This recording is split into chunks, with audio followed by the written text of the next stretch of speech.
Kita tunggu besok, karena besok informasi yang saya terima kakaknya Niki, Edwin, akan datang ke Polres Kulit.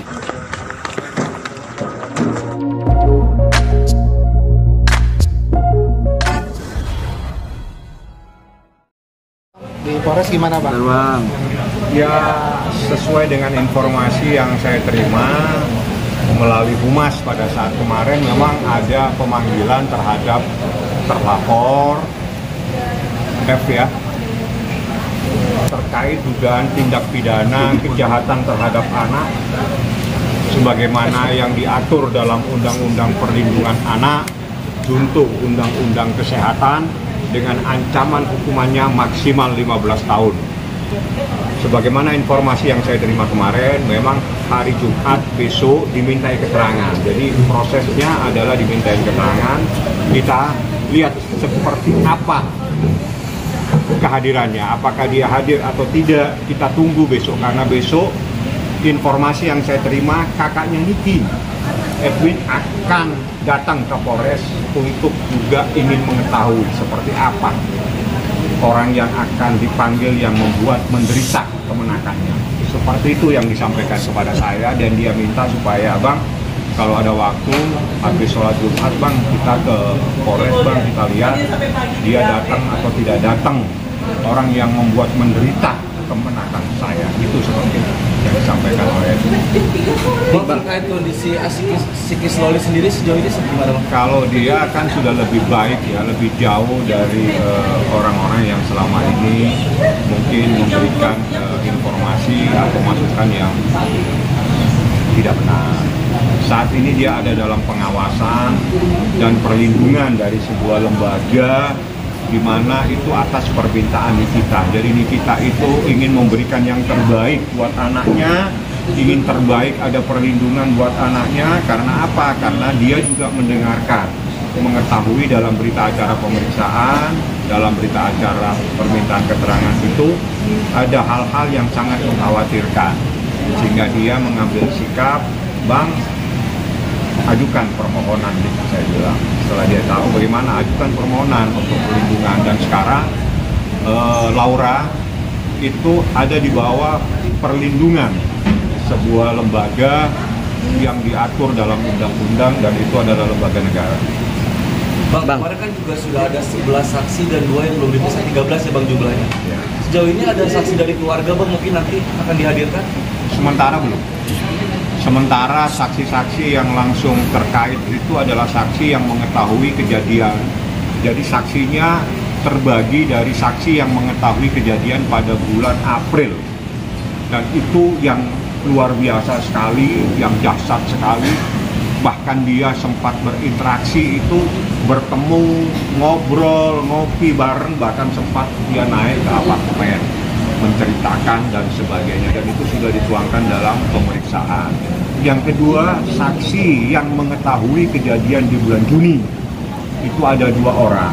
Nah, ada saksi lagi yang juga, jadi ada saksi yang berinteraksi langsung, itu saksi di bulan April berinteraksi langsung, saksi di bulan Juni berinteraksi langsung. Ada juga saksi di bulan Juni, April dan bulan Juni yang berinteraksinya melalui komunikasi WhatsApp, mengirimkan foto dan sebagainya. Itu sudah menjelaskan ke penyidik pada saat dilakukan proses pemeriksaan. Jadi saksi-saksinya terpecah dengan cerita kejadian dan peristiwa yang berbeda, tapi merupakan satu rangkaian terkait dengan adanya dugaan tindak pidana ini. Seperti itu. Bang, termasuk saksi aborsi Bang? Saksi aborsi Bang?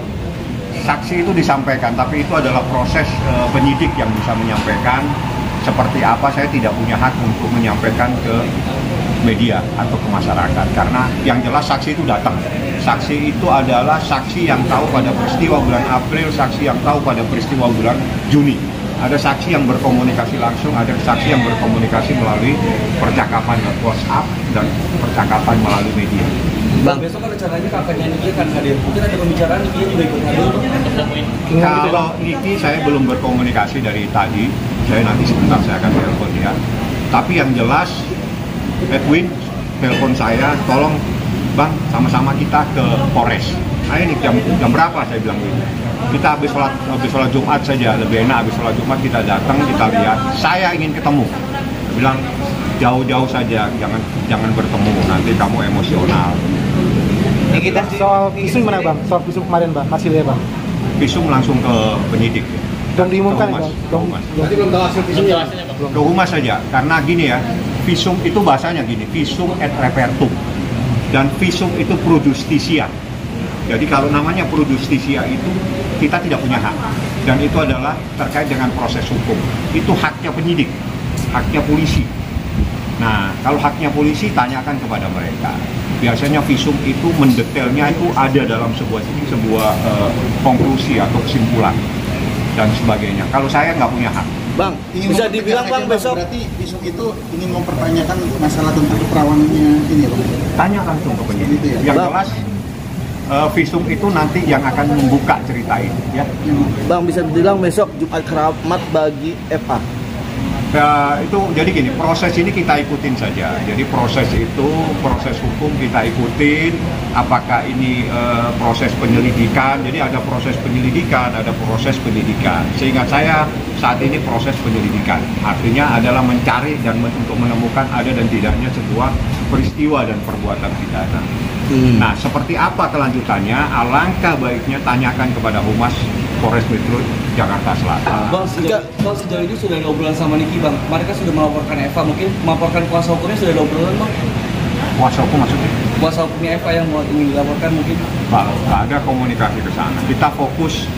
Jadi ada beberapa dokumen yang sempat dikirim ke saya, tapi saya bilang ini kita fokus kepada untuk melindungi anakmu saja dulu. Kita fokus kepada adanya dugaan tindak pidana kejahatan terhadap anak yang diatur dalam Undang-Undang Perlindungan Anak dan Undang-Undang Kesehatan. Kita fokus itu dulu.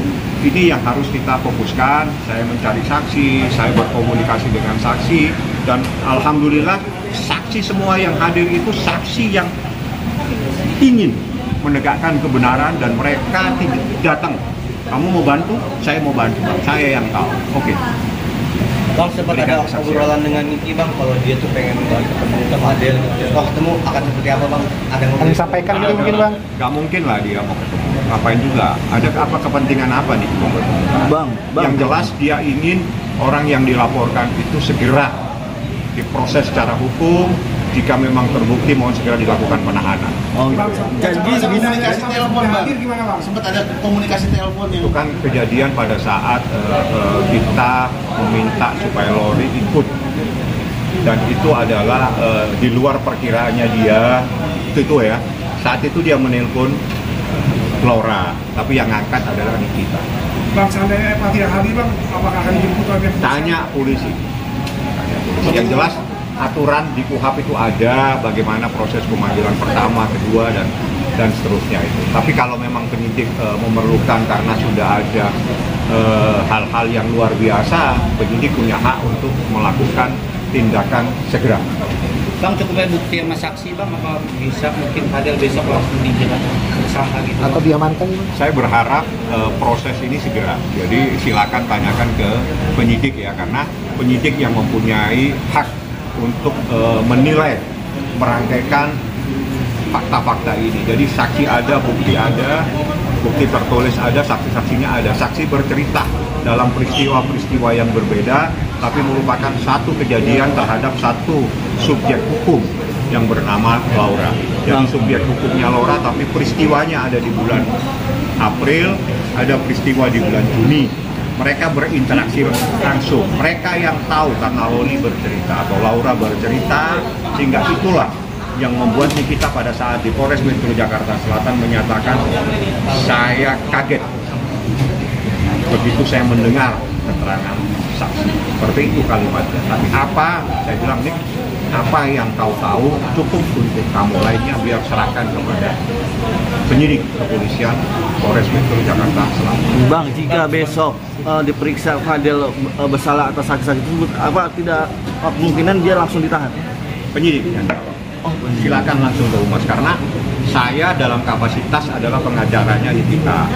Hak-hak untuk melakukan pemanggilan, melakukan proses penangkapan, proses penahanan, semuanya itu adalah hak penegak hukum. Dalam hal ini adalah kepolisian Republik Indonesia, yakni penyidik pada kesatuan yang menangani perkara tersebut adalah penyidik pada Polres Metro Jakarta. Sejauh ini ada nggak bukti-bukti yang saksi-saksi lagi yang akan dimunculkan? Saksi sih ada 2 lagi, tapi saya lagi berkomunikasi dengan penyidik. Ya, saksi ini juga saksi yang berinteraksi langsung. Nah, tinggal nanti bagaimana prosesnya, itu kan hak sepenuhnya ada di tangannya penyidik. Apakah diperlukan untuk saksi lagi yang saya sampaikan, kapan mau dilakukan pemeriksaan, itu penyidik yang mempunyai hak. Rata-rata saksi ini meminta sendiri ya, bukan minta kali ini? Saksi-saksi yang luar biasa, artinya saksi yang tahu persis, yang berinteraksi itu, semuanya itu setelah berkomunikasi dengan saya dan mereka bersedia untuk menjadi saksi. Jadi bukan karena ada pemanggilan atau ditekan, tidak. Dia datang untuk kebenaran, untuk memberikan perlindungan kepada anak yang di bawah umur yang bernama Laura. Karena banyak yang bilang itu saksi dibayar, Bang. Si Fadel melarikan diri gitu, Bang. Saya yakin ini gampang untuk mencari orang. Negara Indonesia ini orangnya pintar-pintar. Nggak terlalu berpikir sampai sejauh itu. Ikutin saja prosesnya. Mudah-mudahan besok dia datang. Kalau nggak besok datang, karena besok datang itu kita juga sudah menunggu apakah dia besok hadir atau tidak hadir. Bahkan saya ulangi kembali, kakaknya Niki itu udah berpesan kepada saya, Bang, saya mau hadir hari Jumat di Polres Metro Jakarta Selatan. Ya udah, abang bisa temenin, bisa. Bang, ada niat pencekalan nggak, Bang? Siapa tahu dia